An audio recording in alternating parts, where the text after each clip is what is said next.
Quero nessa aula abordar o assunto dos dons ministeriais. E vou começar em primeira carta de Paulo aos Coríntios, no capítulo 12, no verso 28, que diz: A uns Deus estabeleceu na igreja, primeiramente apóstolos, em segundo lugar profetas, em terceiro lugar mestres, depois operadores de milagres, depois os que têm dons de curar, ou de ajudar, ou de administrar, ou de falar em variedade de línguas.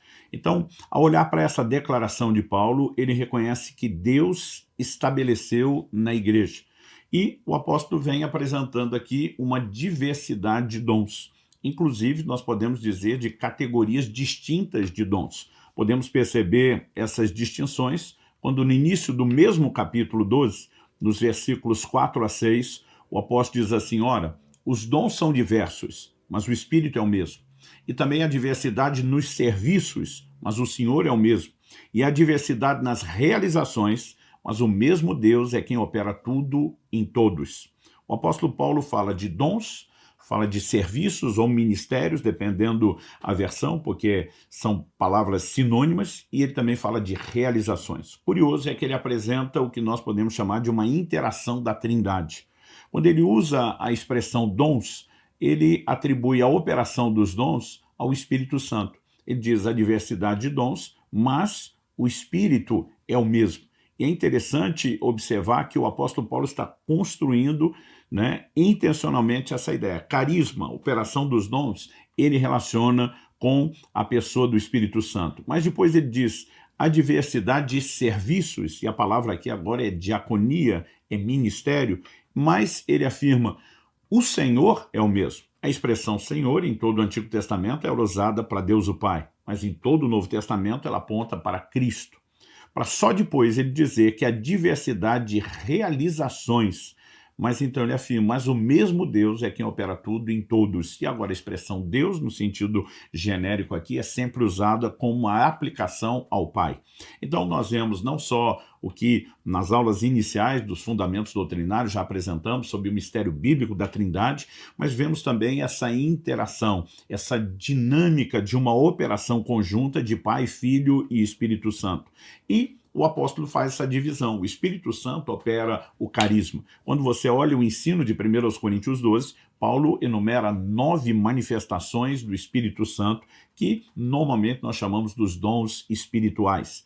Mas ele também faz menção de serviços ou de ministérios. E o mesmo Paulo ensina aos Efésios que há 5 dons ministeriais. Ele fala que Deus concedeu apóstolos, profetas, evangelistas, pastores e mestres. E nós precisamos fazer uma distinção do que são dons ministeriais de dons espirituais. Na lista inicial de 1 Coríntios 12, 28, quando ele fala do que Deus estabeleceu na igreja, ele vai colocar tanto a questão dos dons ministeriais, como ele vai colocar a lista dos dons do Espírito Santo, como também realizações. As pessoas me perguntam, pastor, o que são as realizações? Paulo, por exemplo, cita em 1 Coríntios 12, 28, pessoas que foram levantados para ajudar, ou dependendo da versão, nós lemos socorros, e aqueles que têm o dom de administrar, dependendo da versão, governo.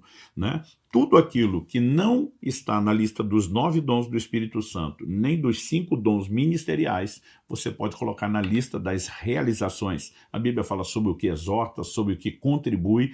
Então, nós temos 3 grupos distintos que podemos chamar de dons ou áreas de atuação, serviço, que contribuem para a edificação da igreja, mas que não deveriam ser todos misturados, no sentido de colocar uma lista só. Muitas vezes nós não entendemos que é uma percepção de funcionamento que é diferente.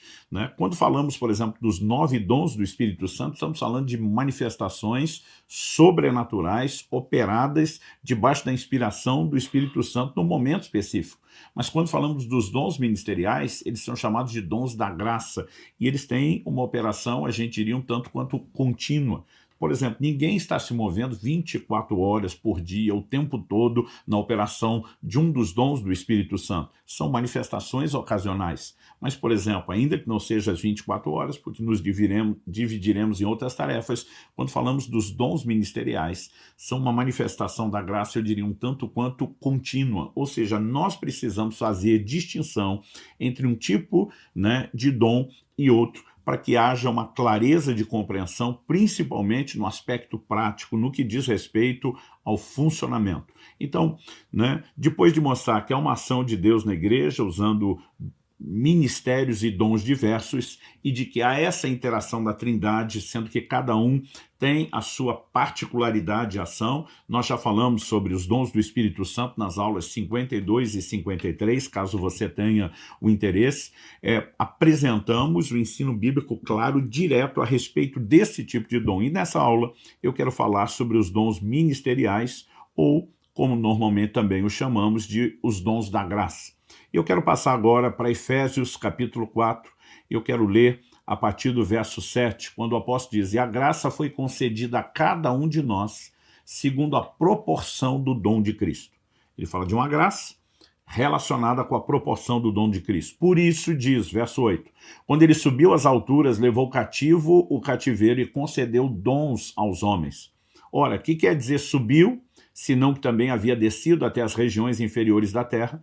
Aquele que desceu também é o mesmo que subiu acima de todos os céus para encher todas as coisas. E ele mesmo concedeu uns para apóstolos, outros para profetas, outros para evangelistas, outros para pastores e mestres, com vistas ao aperfeiçoamento dos santos, para o desempenho do seu serviço, para a edificação do corpo de Cristo. Verso 13, "Até que todos cheguemos à unidade da fé e do pleno conhecimento do Filho de Deus, à perfeita varonilidade, à medida da estatura da plenitude de Cristo, para que não mais sejamos como meninos, agitados de um lado para o outro e levados ao redor por todo o vento de doutrina, pela artimanha dos homens, pela astúcia com que induzem ao erro, mas seguindo a verdade em amor, cresçamos em tudo naquele que é a cabeça, Cristo, de quem todo o corpo, bem ajustado e consolidado pelo auxílio de toda a junta, segundo a justa cooperação de cada parte, efetua o seu próprio aumento para a edificação de si mesmo em amor." Então a Bíblia fala de um crescimento do corpo, o seu aumento, que acontece como? Com a justa cooperação de cada parte. A analogia apresentada em relação à igreja como corpo de Cristo é utilizada por Paulo de uma forma mais detalhada em 1 Coríntios 12, né, mostrando que assim como o corpo tem membros distintos, com funções distintas, e nós não deveríamos compará-los porque precisamos de todos, assim é com o corpo de Cristo, na sua diversidade, né, de dons, sejam dons espirituais, sejam dons ministeriais. Então, o que é que eu e você precisamos entender a respeito dos dons ministeriais? Em primeiro lugar, vemos que são uma manifestação da graça de Deus e podemos chamá-los de os dons da graça. Segundo lugar, né, quando falamos a respeito desses dons ministeriais, quantos são? O apóstolo Paulo alista 5 manifestações. Ele fala de apóstolos, profetas, evangelistas, pastores e mestres. Por causa desse "e mestres", alguns tentam defender que pastor e mestre seja uma coisa só. Ao longo da Escritura, você vai ter menções, por exemplo, de mestres que não são chamados de pastores e são destacados apenas com ênfase ao ensino. Eu, particularmente, faço questão de reconhecer esses 5 dons, porque na tipologia bíblica, os números, eles também carregam uma mensagem e são parte dessa harmonia da revelação da palavra de Deus. Por exemplo, quando você vai estudar o fruto do Espírito, você tem 9 características. Quando você vai estudar os dons do Espírito Santo, 9 manifestações, e 9 na Bíblia é um número de frutificação. Você percebe que mesmo esses detalhes não fogem da revelação do todo da Bíblia. E quando falamos do número 5 na tipologia bíblica, ele está relacionado com a graça de Deus, e a ênfase ao fato de que são dons da graça, né, também é um argumento a mais para que eu faça a distinção entre pastor e mestre. Bom, de onde esses dons vieram? Nós precisamos reconhecer, e foi lido isso em Efésios, que eles procedem daquele que tem a plenitude dos dons, né? A Bíblia diz que a graça foi concedida a cada um de nós segundo a proporção do dom de Cristo. Ele é quem incorpora todas essas manifestações, esses dons. Ele é chamado nas Escrituras, né, como apóstolo, como profeta, como evangelista, como pastor e como mestre, e dele procedem esses dons, para que a sua igreja, né, possa viver a plenitude do seu propósito, e como lemos, que viva o aperfeiçoamento dos santos, que eles possam realizar seu serviço, que todos possamos crescer até a estatura da plenitude de Cristo.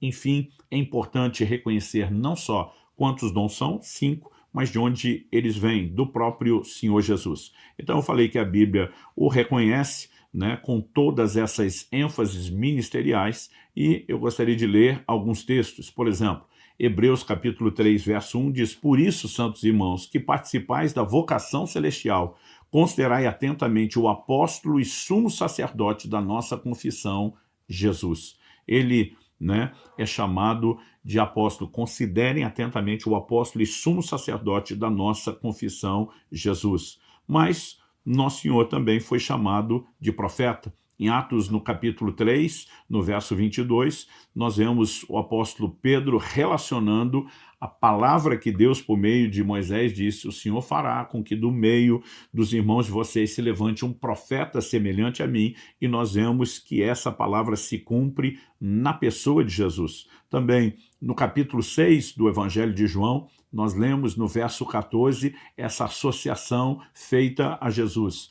O texto diz: quando as pessoas viram o sinal que Jesus havia feito, disseram: este é verdadeiramente o profeta que deveria vir ao mundo. Então, Jesus é chamado não apenas de apóstolo, mas também de profeta. Mas nós também podemos reconhecer que ele foi um evangelista, né? Em Mateus, no capítulo 4 e no verso 23, a Bíblia diz: Jesus percorria toda a Galileia, ensinando nas sinagogas, pregando o evangelho do reino e curando todo tipo de doenças e enfermidades entre o povo. Quando falamos de Jesus como evangelista, obviamente começamos reconhecendo aquilo que ele fez.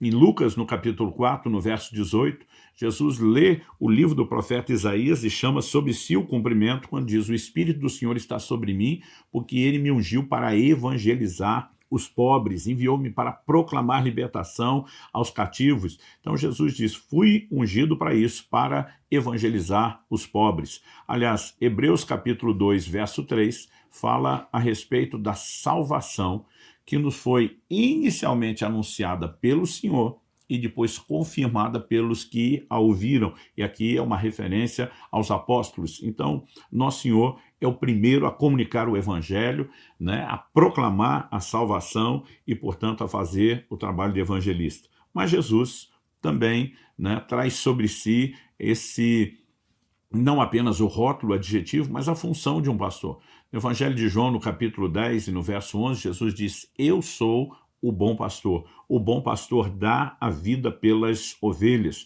Nós temos declarações como, por exemplo, Hebreus capítulo 13, verso 20, que se refere a Jesus como o supremo pastor, né? O texto diz assim: ora, o Deus da paz que tornou a trazer dentre os mortos o nosso Senhor Jesus, o grande pastor das ovelhas, pelo sangue da eterna aliança, aperfeiçoe vocês em todo bem, para que possam fazer a vontade dele, né? Em outras versões, a expressão grande pastor é chamada de o supremo pastor, o pastor mor, o pastor maior, né? Essa frase também é importante porque já vi pessoas que muitas vezes afirmam: Jesus é que é o pastor, não há outros pastores. Não, ele é o grande pastor. Mas esse grande pastor diz para Pedro: apacenta as minhas ovelhas. Ele está dizendo: eu preciso de pastores auxiliares, né? Seria uma boa forma de nos referirmos a essa distinção entre a função de Jesus e aquela que ele nos dá. Em 1 de Pedro, no capítulo 2, no verso 25, nós lemos: porque vocês estavam desgarrados como ovelhas, agora, porém, se converteram ao pastor e bispo da alma de vocês. Então, Jesus é chamado tanto de pastor como de bispo. E também, em 1 de Pedro, no capítulo 5 e no verso 4, nós lemos a seguinte declaração: e quando o supremo pastor se manifestar, vocês receberão a coroa da glória que nunca perde o seu brilho, né? A quem o apóstolo Pedro falava? Ele dizia: aos presbíteros que há entre vocês, verso 1, eu, presbítero, como eles, digo, pastoreiem o rebanho de Deus. E ele diz depois: o supremo pastor irá recompensar os seus auxiliares. E quando olhamos para Jesus, né, que diversas vezes foi chamado de rabi, que significa mestre, né, é inquestionável o seu ministério de ensino. Em Lucas, no capítulo 19, no verso 47, lemos: diariamente Jesus ensinava no templo. O texto ainda vai dizer: os principais sacerdotes, escribas e os maiorais do povo procuravam tirar-lhe a vida, mas não achavam uma forma de fazer isso, porque todo o povo, ao ouvi-lo, era cativado por ele. Numa determinada ocasião, os líderes dos judeus enviaram soldados para prendê-los. Eles voltam sem Jesus, e quando são questionados por que vocês não trouxeram, eles dizem: nunca ninguém falou como esse homem. Eles ficaram lá, absorveram todo o ensino e voltaram sem ter prendido Jesus. O capítulo 20, né, de Lucas, verso 1, que é o seguinte, diz: aconteceu que num daqueles dias, estando Jesus a ensinar o povo no templo e a evangelizar. Esses dois verbos são usados para indicar ações diferentes, complementares, similares até eu diria, mas diferentes. Evangelizar é a pregação do evangelho. Normalmente o ensino tinha a ver com a comunicação de princípios para aqueles que de alguma forma já haviam abraçado o evangelho ou estavam bem receptivos a ele. Nós destacamos o que Jesus concedeu aos homens, dons, quantos dons foram dados, que são 5, de onde vieram do próprio Jesus, e podemos reconhecer quando ele fez isso, após a sua morte e ressurreição. Na verdade, a Bíblia diz em Efésios, no capítulo 4 e no verso 8, né, o seguinte: por isso diz, quando subiu às alturas, levou cativo o cativeiro e concedeu dons aos homens. Então nós temos um indicativo também de tempo. Agora, uma pergunta importante é: por que Cristo concedeu esses dons? Então o verso 2 diz: para o aperfeiçoamento dos santos. Né? Por que os santos precisam ser aperfeiçoados? A Bíblia diz: para a obra do ministério. Então, parte do aperfeiçoamento é para que eles alcancem a maturidade, a estatura do varão perfeito, que é Cristo Jesus, mas parte da ideia de maturidade é que todos os santos trabalhem. Portanto, nós não podemos olhar para esses dons ministeriais como se eles fossem os que Deus levantou para trabalhar e os demais não. Eles, na verdade, capacitam todo o corpo para que todos trabalhem. É muito importante que a gente destaque isso. Ou seja, a função primária do evangelista não é meramente evangelizar, é capacitar os santos para que eles evangelizem. Quando você pensa nisso, o mestre não deveria só ensinar, ele deveria capacitar os santos para que eles também ensinem. Nessa perspectiva, o pastor não deveria apenas pastorear, mas capacitar os santos para que haja um cuidado dentro do rebanho para com as ovelhas. Nós precisamos fazer essa distinção, ela é muito importante. Igualmente importante é o questionamento de até quando esses dons foram dados. No versículo 3 de Efésios 4, nós temos a expressão até que. Até que indica o prazo de validade. Até que todos cheguemos à unidade da fé e do pleno conhecimento do Filho de Deus, ao estado de pessoa madura, à medida da estatura da plenitude de Cristo. Então, quando as pessoas me perguntam: você acredita que o dom do apóstolo, do profeta ainda é para hoje? Porque a maioria das pessoas não tem dificuldade de reconhecer pastores, evangelistas e até mesmo mestres na maioria das nossas igrejas. Mas há uma grande resistência em muitos lugares a respeito do ministério do apóstolo e do profeta. E quando as pessoas me perguntam: você acredita que isso ainda é para hoje? Eu digo: bom, tudo o que nós cremos deve ser fundamentado no que a Bíblia diz.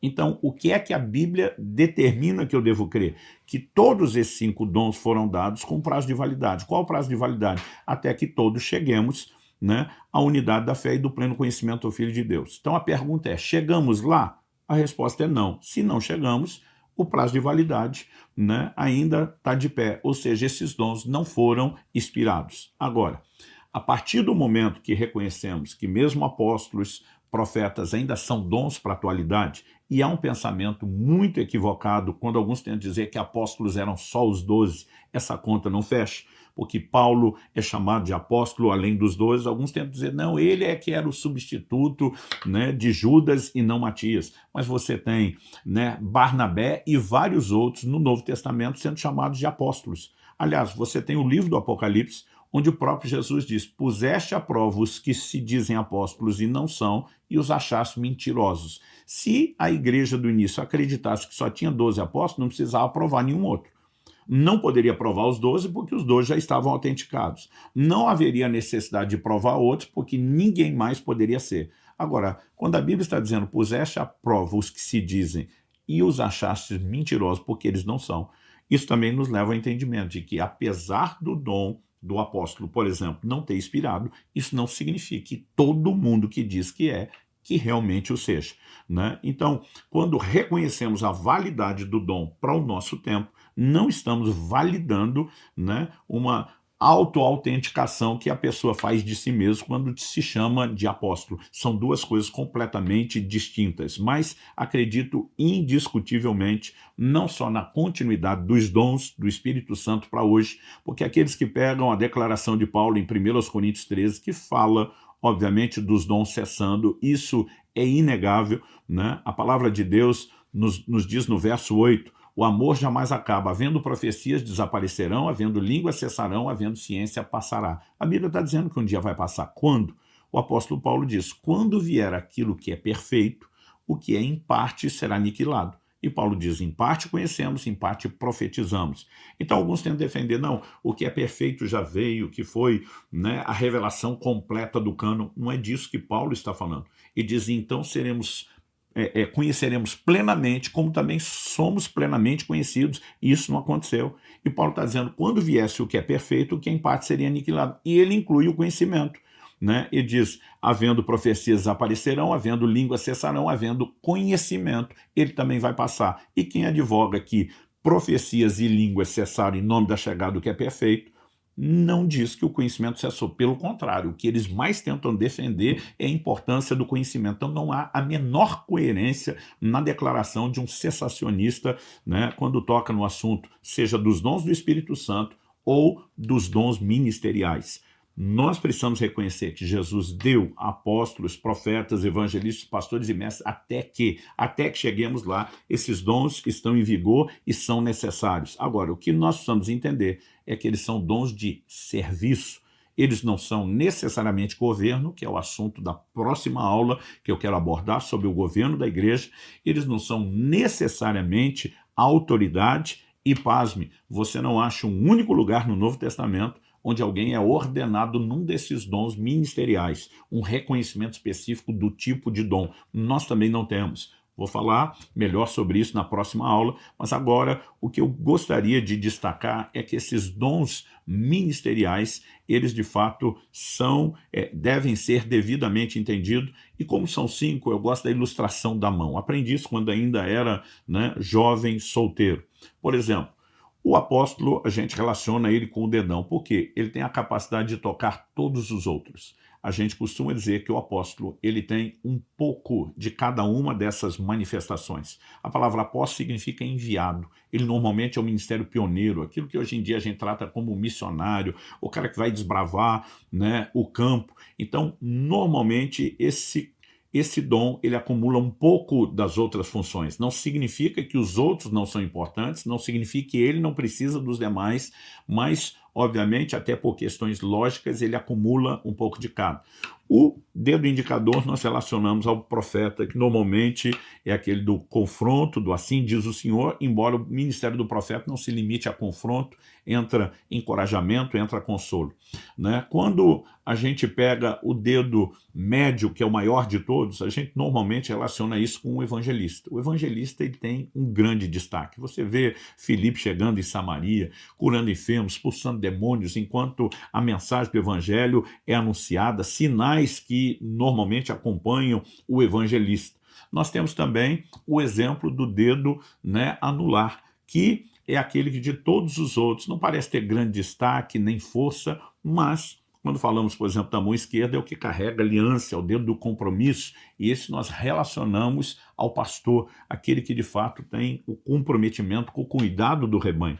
E isso só para efeito pedagógico e para que a gente lembre, nós temos, né, o dedo menor, né, o que alguns chamam de mindinho, e a gente brinca que ele consegue entrar onde outros não entram, inclusive no ouvido. Esse é o ministério de ensino.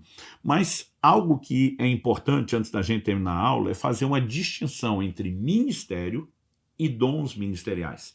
A palavra ministério sozinha, ela significa serviço.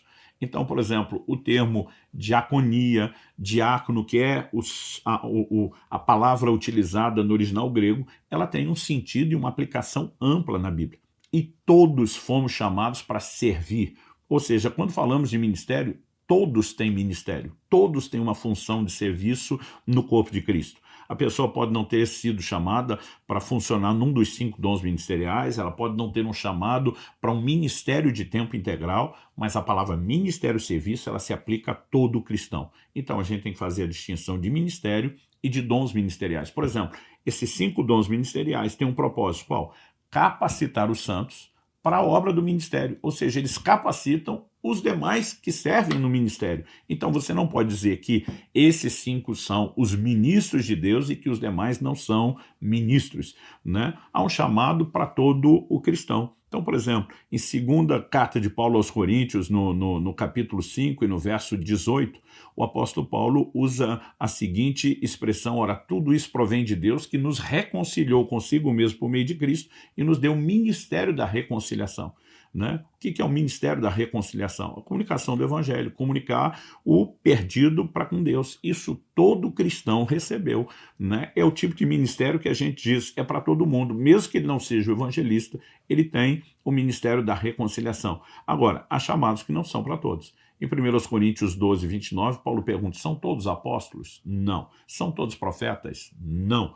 Né? Então, evidentemente que nós precisamos distinguir aquilo que pertence a alguns e aquilo que diz respeito a todos. Então, por exemplo, em Colossenses, no capítulo 4 e no verso 17, o apóstolo Paulo manda um recado para um indivíduo, né, quando ele está com uma palavra específica para toda a igreja de Colossos. Ele diz: digam a Arquipo, atente para o ministério que você recebeu no Senhor, cumprindo bem a sua tarefa.